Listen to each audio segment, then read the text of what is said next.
सभी का भारत अपडेट पर मैं हूं आपके साथ ऋतु भंडारी। अब वक्त हो चुका है 7 बजे की 7 बड़ी खबरों का, जहां उत्तर प्रदेश की सियासत में आज दिन भर खूब हलचल रही है। वहीं पहली तस्वीर आपकी टीवी स्क्रीन पर साझा कर रहे हैं, जहां सीएम योगी आदित्यनाथ का पोस्ट सामने आया, जहां संसद में छात्रों के मुद्दे पर अमित शाह के जवाब के लिए तैयार होने के बावजूद विपक्ष के हंगामे पर योगी आदित्यनाथ ने राहुल गांधी और कांग्रेस को आड़े हाथ लिया। साथ ही सीएम योगी आदित्यनाथ ने साफ शब्दों में कह दिया कि लोकतंत्र में बहस से प्रतिष्ठा बढ़ती है, भागने से नहीं। वहीं दूसरी खबर का जिक्र करते हैं, संत कबीर नगर से खबर है, जहां पर योगी आदित्यनाथ ने अखिलेश यादव और राहुल गांधी पर जमकर निशाना साधा। उनके बयानों पर सवाल उठाए गए, साथ ही अपनी सरकार की उपलब्धियां भी गिनाई गई।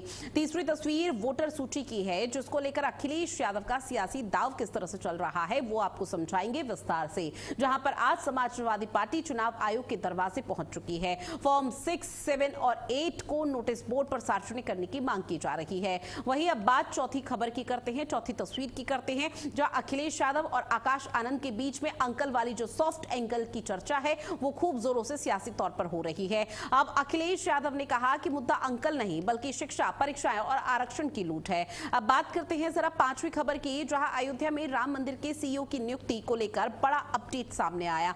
5300 से ज्यादा आवेदनों के बाद अब शॉर्टलिस्ट किए गए 18 उम्मीदवारों के इंटरव्यू शुरू हो गए हैं। अब बात करेंगे छठी खबर की, जहां पर राजधानी लखनऊ में कथित धर्मांतरण के खिलाफ हिंदू महासभा ने जोरदार तरीके से प्रदर्शन किया। सड़कों पर उतरकर संगठन ने पूरे मामले की जांच के लिए एसआईटी गठन करने और विदेशी फंडिंग की जांच की मांग की है। अब इसी के साथ वक्त हो चला है सातवीं और बड़ी खबर का, जो कि आखिरी खबर है, जहां पर उत्तर प्रदेश में नदियों के बढ़ते जल स्तर ने चिंता बढ़ा दी है। काशी का जिक्र किया जाए तो काशी में गंगा का पानी बढ़ने से गंगा आरती का जो स्थान है वो बदलना पड़ा और कई फीट के दूर करना पड़ा, जबकि गंगा द्वार मार्ग जलमग्न होने के कारण श्रद्धालुओं का प्रवेश भी प्रतिबंधित है। यानी कि आज उत्तर प्रदेश में सियासत से संसद तक, अयोध्या से काशी तक और धर्मांतरण से लेकर बाढ़ तक हर मुद्दा सुर्खियों में है। क्या है प्रदेश की 7 सबसे बड़ी खबरें, एक एक करके आपको विस्तार से बताएंगे। देखिए 7 बजे की 7 बड़ी खबरें आपकी टीवी स्क्रीन पर साझा कर रहे हैं, जहां तमाम चीजें अब लगातार देखने को मिल रही है, जिसने उत्तर प्रदेश में पूरी तरह से खलबली मचा रखी है। जहां केंद्रीय गृह मंत्री अमित शाह छात्रों के मुद्दे पर सदन में बयान देने को तैयार हैं, बावजूद इसके विरोधी दल लगातार सदन में हंगामा कर रहे हैं, जिसके चलते सदन में चर्चा इस वक्त नहीं हो पा रही है। अब इसे लेकर उत्तर प्रदेश के मुख्यमंत्री योगी आदित्यनाथ ने कांग्रेस और राहुल गांधी पर एक बड़ा और जोरदार हमला बोल दिया। उन्होंने कहा कि लोकतंत्र में बहस से प्रतिष्ठा बढ़ती है, राहुल गांधी को चर्चा से भागना नहीं चाहिए। सीएम योगी आदित्यनाथ ने सदन में विरोधी दलों के हंगामे और राहुल गांधी पर निशाना साधते हुए अपने सोशल मीडिया अकाउंट एक्स पर पोस्ट किया है। उन्होंने लिखा कि लोकतंत्र प्रश्न पूछने की स्वतंत्रता देता है तो उत्तर सुनने का दायित्व भी निर्धारित करता है। गृह एवं सहकारिता मंत्री अमित शाह विद्यार्थियों से जुड़े हुए विषय पर सदन में विस्तार पूर्वक अपना पक्ष रखने के लिए तैयार हैं, पूर्णतः तैयार हैं। साथ ही उन्होंने अपने पोस्ट में मेंशन किया कि कांग्रेस और समूचे विपक्ष से अपेक्षा है कि तथ्यों का सामना करें, सदन की गरिमा को बनाए रखें और उत्तर को पूरा सुने। लोकतंत्र में बहस से प्रतिष्ठा बढ़ती है, भागने से नहीं। राहुल भागना नहीं बल्कि इस तरह का हैशटैग योगी आदित्यनाथ की तरफ से भी अपने पोस्ट में मेंशन किया गया है। तो ये पोस्ट योगी आदित्यनाथ का आपकी टीवी स्क्रीन पर, जहां सीएम ने लिखा कि लोकतंत्र प्रश्न पूछने की स्वतंत्रता देता है तो उत्तर सुनने का दायित्व भी देता है, निर्धारित करता है।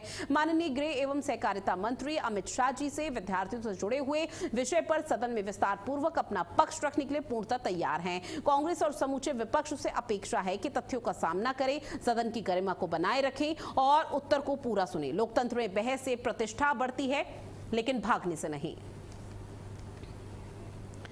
साथ ही मुख्यमंत्री योगी आदित्यनाथ मंगलवार को संत कबीर नगर पहुंचे, जहां उन्होंने मंच से कांग्रेस और समाजवादी पार्टी पर निशाना साध लिया। सीएम ने कहा कि अखिलेश यादव और राहुल गांधी की बातों को सुनकर कभी कभी लगता है कि ये लोग पढ़े लिखे हैं भी या नहीं। इनके वक्तव्य सुनकर हंसी आती है। सीएम योगी ने कहा कि संत कबीर नगर में कताई मिल कांग्रेस और समाजवादी पार्टी के भ्रष्ट आचरण के कारण बंद हो गई थी, आज उसे चालू करने का काम किया जा रहा है। हमने मस्तिष्क का ज्वर जैसी बीमारी को जड़ से समाप्त किया है।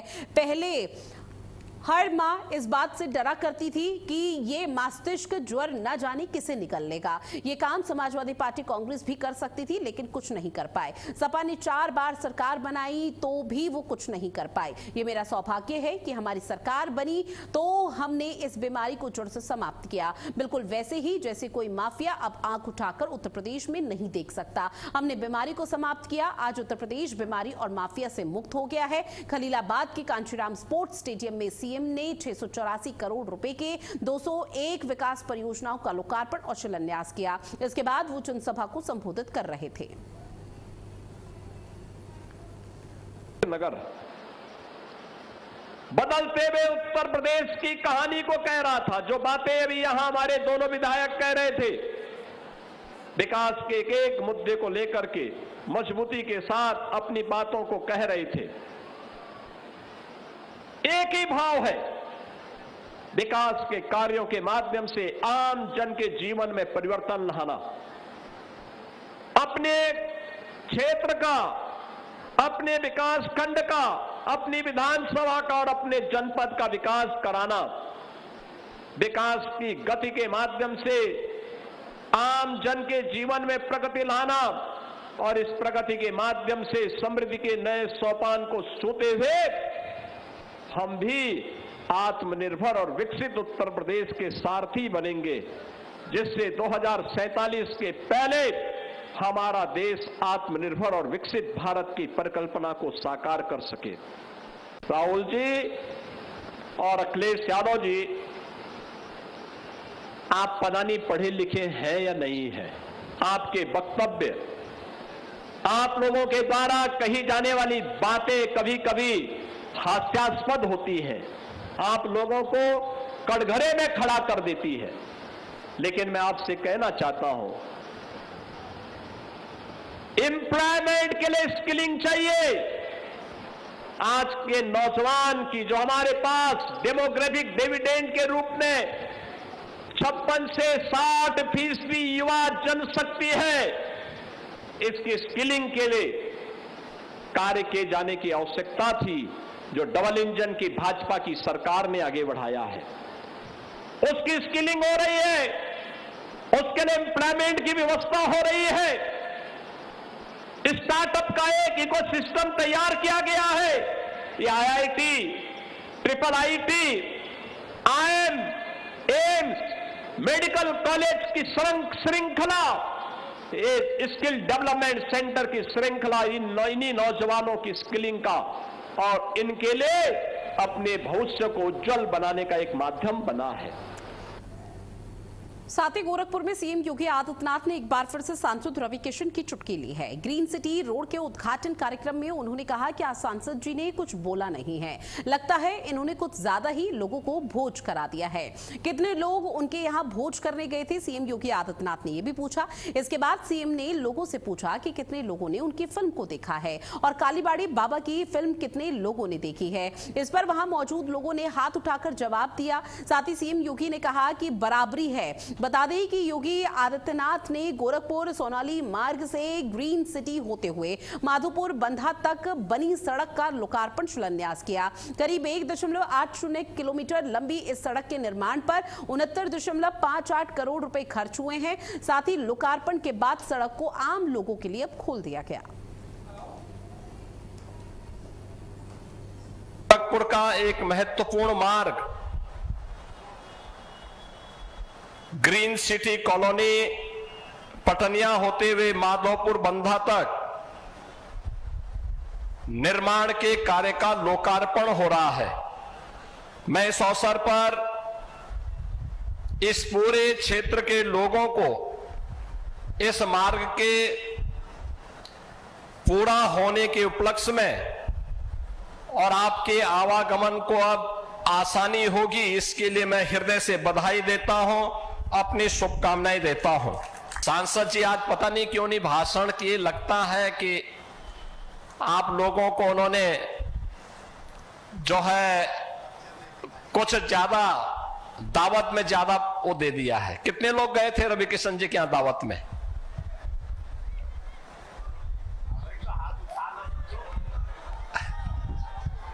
कितने लोगों ने उनकी फिल्म देखी है? रवि किशन की फिल्म को कितने लोगों ने देखा है?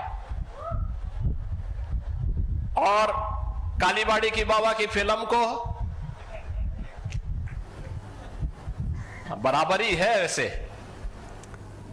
साथ ही समाजवादी पार्टी के राष्ट्रीय अध्यक्ष और पूर्व मुख्यमंत्री अखिलेश यादव ने चुनाव आयोग से अब मांग की है कि मतदाता सूची में नए नाम जोड़ने यानी कि फॉर्म 6 नाम काटने, फॉर्म 7 और संशोधन, साथ ही फॉर्म 8 के लिए ERO को प्राप्त होने वाले फॉर्म नोटिस बोर्ड पर प्रदर्शित किए जाएं। अखिलेश यादव की ओर से यह ज्ञापन सोमवार को लखनऊ में मुख्य निर्वाचन अधिकारी को सौंपा गया। ज्ञापन में कहा गया है कि चुनाव आयोग के नियमों के मुताबिक प्रदेश की 403 विधानसभा क्षेत्रों के 1,77,516 मतदेय स्थलों पर ये फॉर्म जमा होते हैं। फॉर्म 6 नाम जोड़ने, फॉर्म 7 नाम काटने और फॉर्म 8 संशोधन या फिर परिवर्तन के लिए होता है। अब इन फॉर्म की एक प्रति ERO निर्वाचन पंजीकरण अधिकारी कार्यालय के नोटिस बोर्ड पर 7 दिनों तक प्रदर्शित करना अनिवार्य है। इससे 7 दिनों के भीतर आपत्तियां दाखिल की जा सकेंगी। तो इलेक्शन कमीशन से अखिलेश यादव की मांग, सपा अध्यक्ष ने निर्वाचन आयोग को एक ज्ञापन सौंपा है। इसके साथ ही फॉर्म 6, 7, 8 को नोटिस बोर्ड पर चस्पा यानी प्रदर्शित करने की मांग अखिलेश यादव की तरफ से की गई। ERO कार्यालय में 7 दिनों तक फॉर्म प्रदर्शित करने की मांग की गई है, जहां समय से आपत्तियां दाखिल करने की व्यवस्था की भी मांग चुनाव आयोग से अखिलेश यादव करते हुए नजर आए। मतदाता सूची को पारदर्शी और त्रुटिहीन बनाने पर भी फोकस यहां पर अखिलेश यादव का रहा। नाम जोड़ने के लिए फॉर्म 6 जमा हो रहे हैं, अखिलेश यादव की तरफ से कहा गया। साथ ही आपको बता दें कि नाम काटने के लिए फॉर्म 7 जमा किया जा रहा है और ये वो फॉर्म 6, 7, 8 है जिसको लेकर अखिलेश यादव की तरफ से मांग की गई है कि इनको प्रदर्शित नोटिस बोर्ड पर किया जाए। विधानसभा परिवर्तन और इसके साथ ही संशोधन जहां अखिलेश यादव ने निष्पक्ष मांग की है, सपा अध्यक्ष ने निर्वाचन आयोग को एक ज्ञापन भी सौंपा है।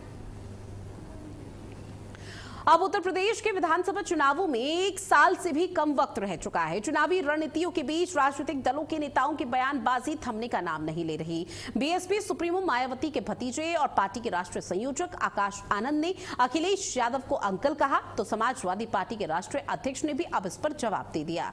अखिलेश यादव ने कहा कि मुद्दा अंकल नहीं बल्कि मुद्दे शिक्षा, परीक्षाएं और आरक्षण की लूट को रोकना है। अखिलेश ने कहा देश में लड़ाई दिल्ली से है। आकाश आनंद के अंकल वाले बयान पर जब संसद परिसर में पत्रकारों ने अखिलेश यादव से प्रतिक्रिया मांगी तो उन्होंने कहा, देखिए ये कोई बहस का मुद्दा नहीं है, हमारे संबंध बहुतों से बहुत अच्छे रहे हैं, इसलिए कुछ ना कहलवाओ तो ही अच्छा है। अच्छा, देश की लड़ाई किससे है? जिसकी सरकार दिल्ली में है, जिसकी सरकार यूपी में है और संघ में है। साथ ही लड़ाई तो उससे है। साथ ही अखिलेश यादव ने कहा कि शिक्षा संस्थाएं कौन चलवा रहा है, किसके माध्यम से चल रही है, आरक्षण की कितनी लूट हो रही है, परीक्षाएं कितनी नहीं हो पा रही हैं। तो मुद्दे तो असल में वो हैं, आज मुद्दा अंकल नहीं है।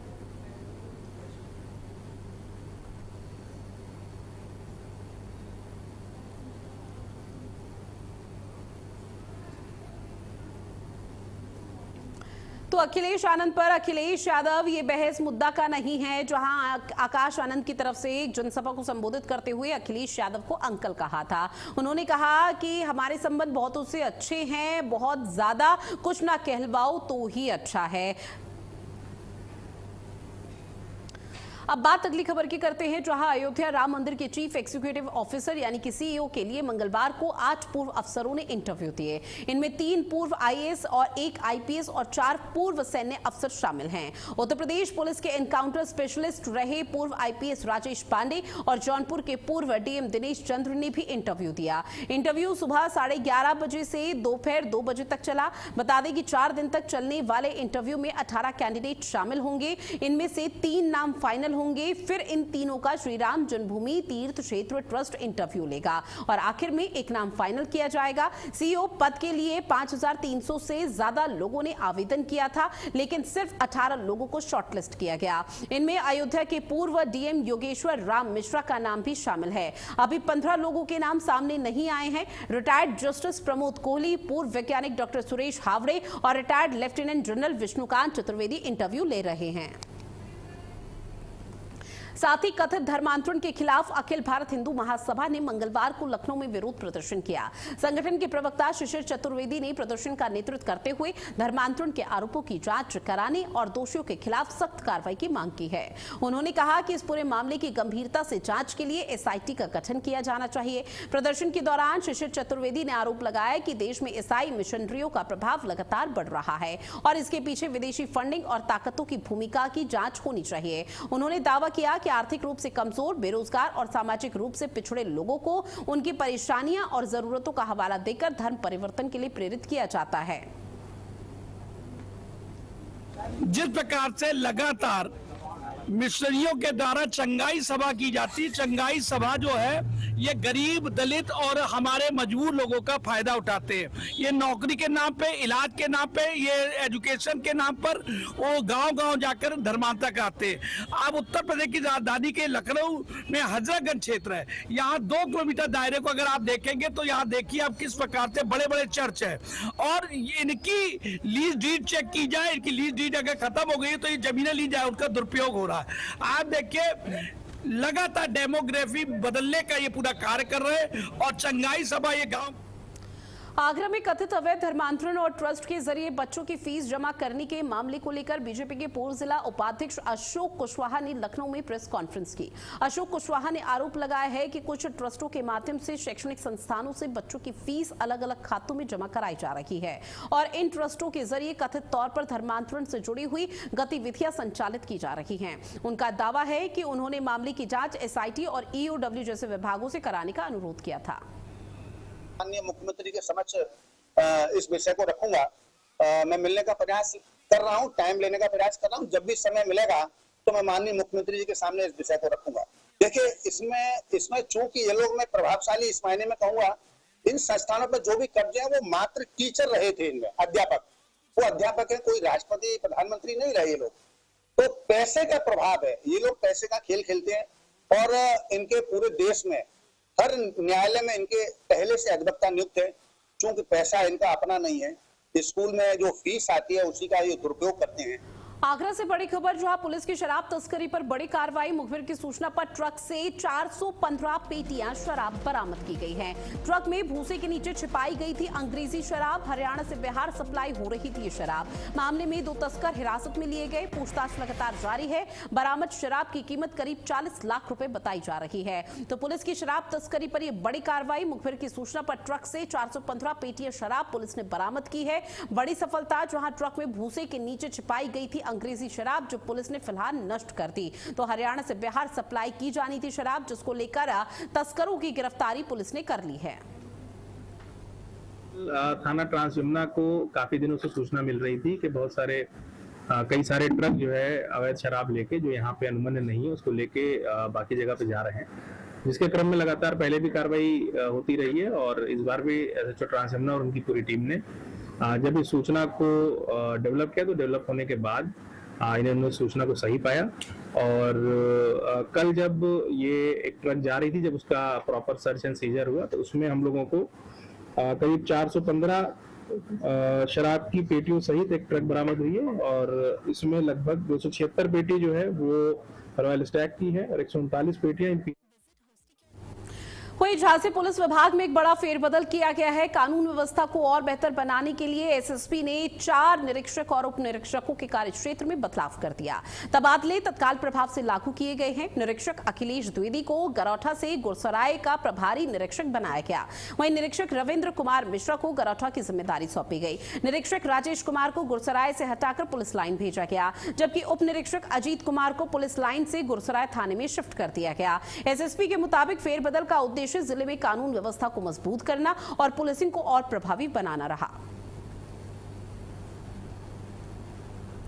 झांसी में जिलाधिकारी ने राष्ट्रीय कृमि मुक्ति दिवस के अभियान का शुभारंभ किया। जिलाधिकारी ने न्यू एरा पब्लिक स्कूल में बालिकाओं को स्वयं की दवा खिलाकर अभियान की शुरुआत की है। जिले में 1 से 19 साल तक की आयु के बच्चों को दवा खिलाने का लक्ष्य रखा गया। जिलाधिकारी ने निर्देश दिए हैं कि कोई भी बच्चा दवा से वंचित ना रहे। घुमंतु परिवार, क्रैशर और कंस्ट्रक्शन साइट पर रहने वाले बच्चों को भी मोबाइल टीम के माध्यम से दवा खिलाने के निर्देश दिए गए। दवा खिलाने में लापरवाही या फिर आनाकानी करने वाले संस्थाओं के खिलाफ कार्रवाई की जाएगी। इस दौरान सीएमओ डॉक्टर शिशिर पुरी, नोडल अधिकारी डॉक्टर रमाकांत सोनी सहित स्वास्थ्य विभाग के कई अधिकारीगण मौजूद रहे। साथ ही अलीगढ़ में जमीन कब्जाने की शिकायत को लेकर एक बुजुर्ग एसएसपी दफ्तर पहुंचा, जहां पीड़ित ने आरोप लगाया कि कोर्ट के स्टे के बावजूद भूमाफिया विवादित जमीन पर जबरन निर्माण करा रहे हैं। निर्माण का वीडियो सोशल मीडिया पर वायरल है। पीड़ित के मुताबिक उसने 112 पर शिकायत की, जिसके बाद पुलिस ने निर्माण भी रुकवा दिया। अब आरोप यह है कि इसके बाद देर रात दबंगों ने लाठी डंडों से उसके परिवार पर हमला किया। पूरा मामला सर ये है कि मेरा एक बीघा भाई ने खेत बेचा था, उस पर ये प्रधान फंड घेरना चाह रहा है और मैंने इसमें आदेश भी कराया है। उन्होंने क्या आदेश कराया है? स्टे का, और उसमें 11 तारीख फिर दोबारा लगी हुई है। इसमें रात में इसमें टीन डाल दी है। अच्छा, कब्जा कर रहे हैं स्टे के बाद भी? हाँ जी। तो आपने थाने में शिकायत की थी इसकी? हाँ साहब की। क्या हुआ? उसमें कोई सुनवाई नहीं हुई। शिकायत हमारा एक ज़मीन विवाद चल रहा है, जिसका तहसील परिसर में भी विवाद चल रहा है। उसके बावजूद वहाँ से हमें स्टे ऑर्डर मिला हुआ है, उसके बावजूद हमारी ज़मीन पर काम कराया जा रहा है जबरन। इस चीज़ का थाने में दिया हमने? थाने में दी, थाने से कोई रिस्पांस नहीं मिला है हमें। आज आप कहाँ पर आए हो? हम SSP ऑफिस में आए हैं सर। क्या चाहते हो आप? सर हम न्याय चाहते हैं कि हमारा जो है ज़मीनी विवाद सुलझा दिया जाए और जो भी ऐसा स्थिति वहाँ पे फिलहाल बनी रहे जब तक उसका कोई फैसला नहीं आता। हमीरपुर में सड़क की मांग को लेकर बच्चों और ग्रामीणों ने जोरदार तरीके से प्रदर्शन किया। वहीं चंदूपुर डेरा के ग्रामीण तिरंगा झंडा लेकर पैदल चलकर कलेक्ट्रेट पहुंचे, जहां बताया जा रहा है कि आजादी के बाद से गांव में सड़क का निर्माण नहीं हुआ। कई बार ग्रामीणों ने इस समस्या को लेकर प्रशासन का दरवाजा खटखटाया, लेकिन लगातार आश्वासनों का पर्दा दिखा दिया गया, लेकिन कोई कार्रवाई नहीं की गई। हमें सड़क के बारे में कोई सूचना करनी है। कितनी बार यहाँ आ चुके हैं? यहाँ कम से कम 2-4 बार तो आ ही चुके हैं, लेकिन यहाँ कोई सुनाई ही नहीं करता। बस बता रहे थे जा एक हफ्ते में काम चालू हो जाए, 15 दिन में काम चालू हो जाए, लेकिन कोई काम हम चालू नहीं होता। हम लोग इसे आश्वासन देके भगा दिया था, हम लोग चले जाते वापस, बता देते एक हफ्ते में हो जाएगा, 15 दिन में हो जाएगा, 1 महीने में हो जाएगा, लेकिन काम ही चालू ही नहीं होता। क्या समस्या आ रही है आपको? हमें ये समस्या हमारी पूरी यूनिफॉर्म गंदी हो जाती, जूता चप्पल सब। साथ ही सोनभद्र एसपी अभिषेक वर्मा के निर्देश पर क्षेत्राधिकारी प्रभात राय के पर्यवेक्षण और चौकी प्रभारी सुनील कुमार के नेतृत्व में नशा तस्कर को गिरफ्तार किया गया। एसपी अभिषेक वर्मा, सीओ प्रभात राय और चौकी प्रभारी सुनील कुमार की टीम ने 3.27 लाख के नशीले पदार्थ को भी बरामद किया। वहीं प्रतापगढ़ में गैस सिलेंडर कालाबाजारी के बड़े खेल का पर्दाफाश हुआ। कोतवाली देहात पुलिस ने गैस चोरी करने वाले गिरोह का खुलासा कर 5 आरोपी हिरासत में लिए हैं और 97 गैस सिलेंडर बरामद किए हैं। 2 पिकअप वाहन और गैस चोरी के उपकरण भी मिले हैं। ये पूरा गैस चोरी का खेल सकरौली गांव स्थित बाग में चल रहा था। कई गैस एजेंसियों से जुड़े कर्मचारियों की भूमिका सामने आई है। थाना प्रभारी पुष्पराज सिंह के नेतृत्व में एक बड़ी कार्रवाई की गई। पुलिस आरोपियों से पूछताछ कर पूरे नेटवर्क का पता लगाने में इस वक्त जुटी हुई है। गैस रिफिलिंग का कार्य किया जाता है। प्राप्त सूचना के क्रम में जो है संयुक्त छापेमारी की गई है, जहां मौके से 80 जो है भरे हुए सिलेंडर मिले हैं और 16 जो है खाली सिलेंडर, कुल 96 सिलेंडर प्राप्त हुए हैं और उन सिलेंडरों को जब्त करके विधिक कार्रवाई की जा रही है अग्रिम। और वाहन मौके से उपस्थित मिले हैं उनके ड्राइवरों को और उसके सहायकों को भी जो है लिया गया, मौके पे हिरासत में लिया गया है, पूछताछ की जा रही है। पूछताछ के आधार पर अग्रिम कार्रवाई जो है। कुछ कांटा भी बरामद हुए हैं। हाँ, वाहनों से जो है रिफिलिंग के जो यंत्र होते हैं जिसको बांसुरी कहते हैं वो बरामद हुए। अब बात करते हैं मुरादाबाद की, जहां जिला कारागार में धूमधाम से महाशिवरात्रि का ये पावन पर्व मनाया गया। आपको बता दें, जिला कारागार में कैदियों ने भगवान शिव का जलाभिषेक किया। श्रावण मास में कैदियों की आस्था का सम्मान करते हुए जेल प्रशासन की तरफ से आयोजन किया गया था। साथ ही जलाभिषेक के बाद हवन का कार्यक्रम भी हुआ, जहां जेल अधीक्षक विजेंद्र यादव ने बताया कि इस खास मौके पर हिंदू मुस्लिम एकता की भी मिसाल देखने को मिली। जहां हिंदू कैदियों ने जलाभिषेक किया तो वहीं मुस्लिम कैदियों ने भी इसमें बढ़ चढ़कर हिस्सा लिया।